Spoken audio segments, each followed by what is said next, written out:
Telangana CM Revanth Reddy అధ్యక్షతన సచివాలయంలో కీలక సమావేశం జరిగింది. రాష్ట్ర గీతం, అధికారిక చిహ్నం, ఉద్యమకారులకు సన్మానం, దశాబ్ది ఉత్సవాల ఏర్పాట్లపై వివిధ రాజకీయ పార్టీల నేతలతో చర్చించారు. ఈ సమావేశంలో సిపిఐ, సిపిఎం, జనసమితి సహా పలువురు రాజకీయ ప్రముఖులు పాల్గొన్నారు. ఫోన్ ట్యాపింగ్ అంశంలో నిందితులను శిక్షించాలంటూ బీజేపీ డిమాండ్ చేస్తోంది. కేసును వేగవంతం చేసి నిందితులను అరెస్ట్ చేయాలంటూ రేపు ఇందిరా పార్క్ దగ్గర ధర్నా చేపట్టినట్లు ఆ పార్టీ నేతలు తెలిపారు.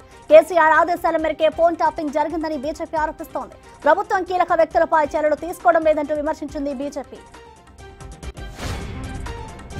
లండన్ పర్యటన ముగించుకొని సీఎం జగన్ రేపు ఏపీకి రానున్నారు. భార్య భారతితో కలిసి తాడేపల్లిలోని ఆయన నివాసానికి చేరుకుంటారు. ఈ నెల 17న లండన్ వెళ్లిన జగన్ ఫ్రాన్స్, స్విట్జర్లాండ్ లో పర్యటించారు. 15 రోజుల తర్వాత ఆయన తిరిగి రాష్ట్రానికి రానున్నారు.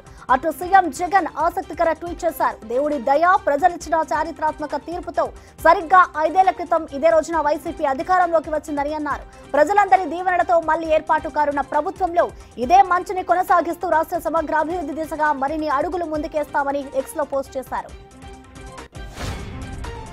నేటితో సార్వత్రిక ఎన్నికల ప్రచారం ముగియడంతో ప్రధాని మోడీ తమిళనాడులోని కన్యాకుమారికి చేరుకున్నారు. స్వామి వివేకానంద స్మారకం వద్ద ఆయన కొన్ని గంటల పాటు ధ్యానం చేయనున్నారు. ఈ నేపథ్యంలో మోడీకి చెందిన 33 ఏళ్ల క్రితం నాటి ఫోటో చక్కర్లు కొడుతోంది. 3 దశాబ్దాల తర్వాత సార్వత్రిక ఎన్నికల ప్రచారం ముగింపు రోజున మరోసారి మోడీ అక్కడికి వెళ్లడం ప్రాధాన్యం సంతరించుకుంది. అటు 2019లోనూ ఎన్నికలు ముగిసిన తర్వాత మోడీ కేదార్నాథ్ వద్ద గుహల్లో ధ్యానం చేశారు. జమ్మూ కాశ్మీర్లో ఘోర రోడ్డు ప్రమాదం జరిగింది. జమ్మూలోని అక్నూర్ ప్రాంతంలో యాత్రికులతో వెళ్తున్న బస్సు అదుపు తప్పి లోయలో పడింది. ఈ దారుణ ఘటనలో 21 మంది మృతి చెందగా మరో 69 మందికి తీవ్ర గాయాలయ్యాయి. బస్సు దాదాపు 200 అడుగుల లోయలోకి బోల్తా పడినట్టు పోలీసులు తెలిపారు. హర్యానాలోని కురుక్షేత్ర ప్రాంతం నుంచి జమ్మూ కాశ్మీర్లోని శివ్కోరి ప్రాంతానికి వెళ్తుండగా ఈ దుర్ఘటన జరిగింది. గాయపడిన వారిని జమ్మూలోని అక్నూర్ ఆసుపత్రికి తరలించి చికిత్స అందిస్తున్నారు.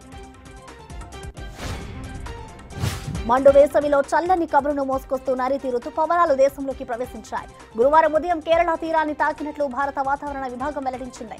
మరో 4 రోజుల్లో తెలుగు రాష్ట్రాల్లోకి కూడా ప్రవేశించనున్నాయి. అటు ఈశాన్య భారతంలోనూ పలు ప్రాంతాలకు ఇవి విస్తరించాయని తెలిపింది. సాధారణంగా ఈ 2 చోట్ల వేర్వేరు రోజుల్లో రుతుపవనాలు ప్రవేశించాల్సి ఉండగా ఈ ఏడాది అది ఒకే సమయంలో జరిగింది. ప్రపంచవ్యాప్తంగా ఐటీ పరిశ్రమ గత కొంతకాలంగా తీవ్ర ఒడిదుడుకులను ఎదుర్కొంటోంది.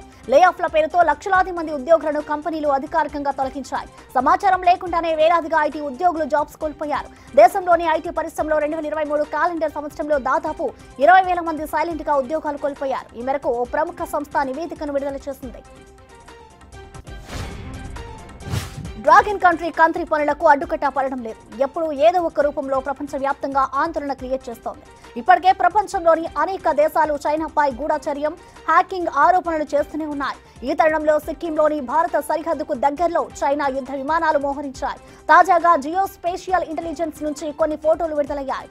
టిబెట్లోని 2వ అతిపెద్ద నగరమైన షిగాట్సేలోని ఎయిర్పోర్ట్లో 6 J-20 స్టెల్త్ ఫైటర్లు, KJ-500 ఎయిర్ క్రాఫ్ట్లు, J-10 ఫైటర్ జెట్ల ఉనికి ఈ ఫోటోతో కనిపిస్తోంది.